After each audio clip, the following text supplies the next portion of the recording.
Melantik sejumlah pejabat bupati dan wali kota di Sulsel. Bahtiar berharap pejabat yang telah dilantik bisa bekerja sama dengan pemerintah provinsi.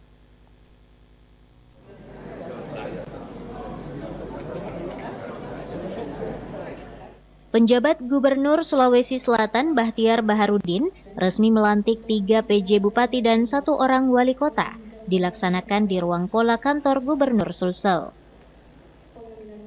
Keempat nama PJ yang dilantik yakni PJ Bupati Bantaeng Andi Abu Bakar, PJ Bupati Bone Andi Islamuddin, PJ Bupati Sinjai TR Fahsul Fala, dan PJ Wali Kota Palopo Andi Asrul Sani.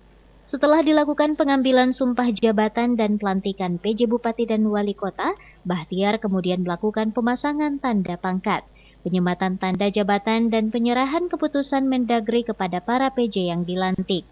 Kepada awak media, Bahtiar menegaskan kepada PJ Bupati dan PJ Wali Kota yang dilantik agar dapat bekerja sama semaksimal mungkin melalui 8 program kerja prioritas pemerintah provinsi.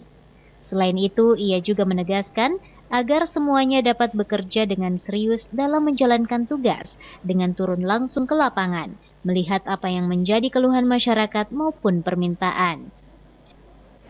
Tidak ada waktu lagi untuk belajar, langsung tidak ada waktu belum madu. Langsung hari ini juga harus kembali ke daerahnya, segera konsultasi dengan Forkopimda setempat dan perangkat daerahnya dan masyarakatnya. Dan saya perintahkan seluruh PJ Bupati Wali Kota ini turun ke masyarakat. Jangan gayanya gaya punggawa. Kita ini pejabat itu pelayan masyarakat, bukan punggawanya masyarakat. Jadi datang turun ke masyarakat, datangi ke masyarakat kita di kampung-kampung, datang ke pasar-pasar, apa yang mereka ini, dengarkan mereka. Jangan menghindar dari masyarakat, seperti itu. Jadi saya sudah perintahkan seperti itu dan arahan saya seluruh bupati wali kota, terutama yang baru dilantik, segera menyelesaikan. Ada 8 program prioritas sesuai dengan kebijakan nasional yang harus dilakukan di Sulawesi Selatan.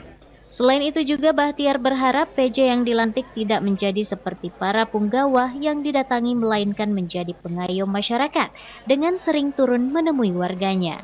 Ardi Jaho, Slebes TV.